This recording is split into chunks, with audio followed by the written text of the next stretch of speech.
नमस्कार दोस्तों, आप न्यूज फास्ट और मैं मंगला चौधरी आपका न्यूज बुलेटिन में स्वागत करता हूं। न्यूज बुलेटिन की शुरुआत करते हैं पाली डिस्ट्रिक्ट से और पाली जिला कलेक्टर अंशदीप और एसडीएम वीरेंद्र चौधरी ने पाली जिला कलेक्टर परिसर से जन जागरूकता रथ कोविड-19 के लिए वहां पर रथ को रवाना किया। सवाल यहां पर यह खड़ा होता है कि सरकार इस तरीके से कितने सारे रथ को वहां पर रवाना करेगी, प्रशासन किस तरीके से कार्य कर रहा है। और दिनों दिन आपने देखा होगा कोविड-19 के केसेस पाली जिले में बढ़ते जा रहे हैं। क्या हम कोरोना को हरा सकते हैं? क्या रथ रवाना करना ठीक है, मानते हैं कि हमें यहां पर जागरूकता को बढ़ाना है, लोगों तक पहुंचना है, संदेश को पहुंचाना है, लेकिन इस तरीके से रथ को रवाना करने से क्या हमें और समाज को और पूरे प्रदेश को और भारत देश को क्या यहां पर फायदा मिलेगा? मानते हैं कि जागरूकता वहां पर होती है रहेगी तो डेफिनेटली जो है लोगों के अंदर एक रहेगा कि हमें किस तरीके से सोशल डिस्टेंसिंग बनाए रखनी है, मास्क पहनना है और हाथों को सैनिटाइज करना है। देखिए इस खास रिपोर्ट में आपके स्क्रीन के सामने पाली जिला कलेक्टर अंशदीप और एसडीएम वीरेंद्र चौधरी ने वहां पर जन जागरूकता रथ को वहां से रवाना किया और संदेश दिया कि हमें लोगों तक वहां पर संदेश पहुंचाना है। किसी न किसी प्रकार के गांव हो या ढाणी हो शहर हो, हमें लोगों तक पहुंचना है और रेडियो वहां पर लगाकर दोस्तों लोगों तक आवाज पहुंचानी है कि हाथों को सैनिटाइज करना है, आपको सोशल डिस्टेंसिंग बनाए रखनी है, ज्यादा लोग इकट्ठा नहीं होना है। लेकिन दोस्तों सवाल यहां पर यह खड़ा हो जाता है कि क्या इस रथ को चलाने से कोविड रुक जाएगा? क्या लोग यहां पर इस रथ को सुनेंगे और सुनकर क्या ऐसे काम को वहां पर अपने नियमों के अनुसार कार्य करेंगे? जिस तरीके से आपने देखा होगा बाजारों के अंदर, मंडी के अंदर, गांव के किसी भी अगर कोने की बात करते हैं, लोगों की भीड़ वहां पर समूह के रूप में दिखाई देती है। लेकिन यहां पर प्रशासन भी अलर्ट है, सरकार भी कहीं ना कहीं योजना बनाती जा रही है। और दोस्तों यहां पर सवाल यह खड़ा होता है कि क्या जनता यहां पर अपनी मानवता के लिए समझेगी? इसका मतलब चारों तरफ से सवाल एक ही है कि कोविड किस तरीके से हारेगा और भारत या प्रदेश या पाली किस तरीके से जीतेगा। ग्राउंड रिपोर्ट से मैं मंगला चौधरी, पाली न्यूज फास्ट। न्यूज बुलेटिन की दूसरी खबर है दोस्तों, बहुत एक अच्छा संदेश देने वाली है। चाहे वो जन्मदिन हो, चाहे एनिवर्सरी हो, चाहे किसी न किसी प्रकार का आप देखा होगा पुण्यतिथि हो, लोग अलग अलग तरीके से मना रहे हैं।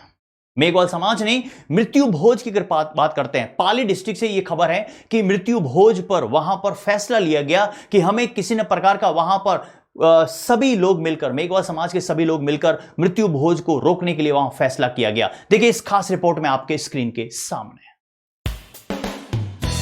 अब देख रहे हैं किस तरीके से यहां पर समाज के लोग एक साथ इकट्ठा हुए हैं और इकट्ठा होकर वहां पर डिसीजन लिया। और यह फैसला कोई मतलब सिंपल नहीं था, लोगों ने वहां पर विचार विमर्श किए और विचार विमर्श करने के बाद वहां पर पाली जिले में मेघवाल समाज के चारों गांव ने मिलकर बैठक कर एक अहम फैसला लिया कि मृत्यु भोज पर वहां पर रोक होनी चाहिए। आप मृत्यु भोज पर जितना खर्च करते उतना ही पैसा अगर गरीबों में अगर बांटते हैं या फिर किसी हॉस्पिटल के लिए खर्च करते या फिर जीवों के लिए जो जीव बोल नहीं सकता है तो वो पैसा काम आ सकता है। लेकिन मृत्यु भोज के अंदर पैसा खर्च हो जाता है, लोग जो है वहां पर उसका मिसयूज कर लेते हैं, उस पैसों का, उस रुपयों का उपयोग नहीं हो पाता है। इसीलिए उन्होंने ये बैठक में ऐसा फैसला लिया।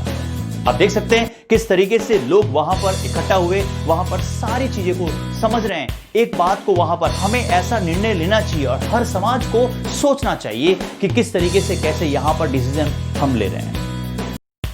दोस्तों इसका मतलब साफ संदेश है कि मृत्यु भोज हो या एनिवर्सरी हो या बर्थडे है, आप बड़े बड़े होटल्स, बड़े बड़े वहां पर मतलब स्टार को बुलाते हैं, शादी की पार्टियां होती हैं, मृत्यु भोज के अंदर देखा होगा कई लाखों में पैसे खर्च हो जाते हैं, लेकिन वो पैसा का उपयोग नहीं हो पाता। अगर हम उन पैसों का उपयोग हम गरीब के लिए करें या फिर हॉस्पिटल के लिए करें या किसी बीमारी के इलाज के लिए करें या किसी को अगर हम दान के लिए करें तो वहां पर वो पुण्य हो सकता है। इसीलिए हमें यहां पर ये संदेश जो मिलता है समाज को और पूरे देश को वहां पर सोचना चाहिए। न्यूज बुलेटिन की तीसरी खबर जो आ रही है बांडी नदी से, किसान मतलब नाखुश हैं, एक क्रोध है उनके अंदर कि हमारे साथ ऐसा क्यों हो रहा है। और किसान शायद आपको पता है दोस्तों, और अभी पूरे भारत देश के अंदर जिस तरीके से किसान के लिए जो बिल वहां पर लाया गया केंद्र सरकार ने, लेकिन वहां अलग अलग तरीके से, ये भी मैं आपको खास रिपोर्ट में आपको बताऊंगा। लेकिन इससे पहले हम बांडी नदी की बात करते हैं। बांडी नदी में कई बार ऐसे केसेस आए और कई बार जिला कलेक्टर परिसर के बाहर किसानों ने आंदोलन भी किया, लेकिन सुनवाई नहीं हो पाती है। एक किसान गरीब होता है, किसान वो अनपढ़ होता है, लेकिन उसकी बात वहां प्रशासन तक या सरकार तक नहीं पहुंचती है। इसका मतलब बांडी नदी के अंदर जिस तरीके से प्रदूषित पानी आता जा रहा है, देखिए इस खास रिपोर्ट के अंदर कैसे किसान वहां पर नाखुश है और कितना क्रोध है आपके स्क्रीन के सामने। ये बांडी नदी का दृश्य आपको सामने दिखाई दे रहा है। इसमें आप देख रहे हैं कि ये कोई पानी, अगर बात करते बरसाती पानी या किसी बांध से निकला हुआ पानी नहीं है। ये पानी जो है दोस्तों, ये प्रदूषित पानी, जमीन को बंजर करने का पानी। अगर ये जमीन अगर बंजर हो गई दोस्तों, तो यहां पर फसलें पूरी बर्बाद हो सकती है। बोया हुआ बीज कभी भी ग्रोथ नहीं करेगा। इसका मतलब आप समझ रहे हैं कि इस पानी से कितना नुकसान, किसानों की रोजी रोटी तो आप छोड़िए, लेकिन भारत की अर्थव्यवस्था में किसान का कितना बड़ा रोल है। लेकिन किसान की बात कोई नहीं सुनता है। किसान की बात को सुनना पड़ेगा, क्योंकि अर्थव्यवस्था में किसान का बहुत बड़ा रोल है। और ये सीन जो आप देख रहे हैं पाली के बांडी नदी में, यहां पर प्रदूषित पानी लगातार बह रहा है। फैक्ट्रियों का पानी आ रहा है। फैक्ट्रियों का पानी आने से किसानों ने वहां पर समूह बनाकर, ग्रुप बनाकर ये वहां पर चेतावनी दी कि हम आने वाले समय के अंदर आंदोलन कर सकते हैं अगर ये पानी नहीं रुका।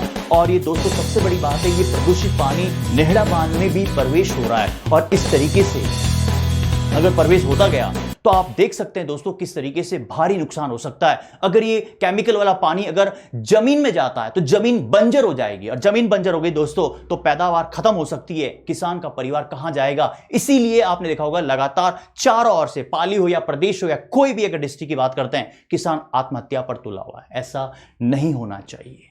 इसीलिए इस प्रदूषित पानी को रोकना पड़ेगा। किसान की जिम्मेदारी होती है कि वो वहां पर मिट्टी में, वहां पर बीज बोए, अगर पसीना वहां पर बहाए और पैदावार अच्छी हो, फसल अच्छी होगी, तो देश की अर्थव्यवस्था में किसान का कितना बड़ा रोल होता है। दूसरी ओर अगर बात करते दोस्तों, अगर बात करते बुलेटिन में मैंने आपको बोला था कि वहां पर केंद्र सरकार ने बिल पारित किया है और कृषि के लिए, किसानों के लिए बिल लाया गया। लेकिन वहां पर अलग अलग, चाहे हमारे पाली जिले में हो, प्रदेश में हो, अलग अलग जगह पर वहां पर किसान के बिल के ऑपोजिशन में खड़े हैं।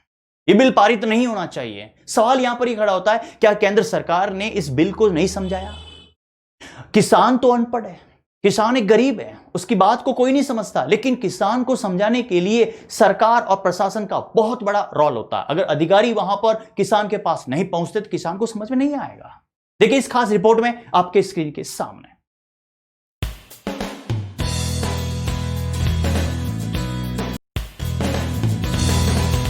अब देख रहे हैं अलग अलग तस्वीरों के अंदर किस तरीके से आपने देखा होगा, मतलब साफ सुथरा संदेश किस केंद्र सरकार को ये संदेश दिया जा रहा है कि किसानों के लिए हित में ये बिल नहीं है। लेकिन दोस्तों यहां पर यह भी सवाल खड़ा होता है कि केंद्र सरकार ने जो समझाया है, क्या यहां पर आम जनता को समझ में नहीं आया? ये बिल सही भी हो सकता है, ये बिल में कई सारी समस्या भी हो सकती है, लेकिन यहां पर जनता को समझाने के लिए, किसान को समझाने के लिए केंद्र सरकार की एक अहम भूमिका होगी। मानते हैं कि किसान के हित के लिए बिल है, लेकिन यहां पर अगर विरोध के रूप में खड़े हैं तो इसका मतलब कहीं ना कहीं यहां पर सवाल खड़ा होता है कि ये किसान के हित में कैसे हो सकता है। इसीलिए यहां पर केंद्र सरकार को समझना होगा। और दोस्तों सबसे बड़ी खास बात यहां पर यह है कि किसान के हित के लिए बिल को समझाने के लिए केंद्र सरकार को प्रशासन के साथ में वहां पर आगे आना पड़ेगा, किसान के हित के लिए। क्योंकि दोस्तों एक भारत की आत्मा जो होती है वो किसान को कहा जाता है। आप देखिए किस तरीके से वहां पर आपने देखा होगा, गेहूं आप ले लीजिए, चाहे कोई भी फसल ले लीजिए, फसल उगाने के लिए किसान खून पसीना करता है। किसान के विरोध में बिल वहां पर नहीं होना चाहिए। या फिर अगर केंद्र सरकार ने अगर बिल को अगर लाया है तो वो उस सरकार की दायित्व है, उसका कर्तव्य है, ड्यूटी, उस सरकार की ड्यूटी है कि उस बिल को अच्छे से समझाए। और नेक्स्ट न्यूज बुलेटिन की खबर आ रही है दोस्तों पाली डिस्ट्रिक्ट से, जहां पर आपके स्क्रीन के सामने एक रिपोर्ट देखिएगा। एक भव्य स्वागत हुआ, किस तरीके से वो देखिए आपके स्क्रीन के सामने। आप ये सीधी तस्वीरें देख रहे हैं पाली बांगड़ अस्पताल से। पाली बांगड़ अस्पताल में रॉयल सेवा समिति अध्यक्ष जावेद खान और सभी सदस्यों ने पाली जिला मुस्लिम समाज के सदर मोहम्मद हकीम भाई व जनरल सेक्रेटरी रफीक गौरी व केशियर सुहाल भाई खिलजी और प्रदीप हिंगड़ अजीज महमूद जी का वहां माला पहनाकर, साफा पहनाकर उनका स्वागत किया गया। ग्राउंड रिपोर्ट से मैं मंगलाल चौधरी, पाली न्यूज फास्ट। आप इस सीधी तस्वीर दोस्तों न्यूज बुलेटिन आप तक सही और सटीक खबर आप तक पहुंचाएगा। आप मेरे साथ बने रहेगा। और दोस्तों मेरे YouTube चैनल का नाम है न्यूज फास्ट पाली, उसको लाइक कीजिए, सब्सक्राइब कीजिए और उसको ज्यादा शेयर कीजिए। आप अपनी स्थानीय आसपास की न्यूज मुझे दे सकते हैं। मेरा व्हाट्सएप नंबर आपके स्क्रीन पर चल रहा है 9887177751। Thank you so much. आज के लिए इजाजत दीजिए। जय हिंद, जय भारत। आप ये सीधी तस्वीरें देख रहे हैं पाली बांग्लादेश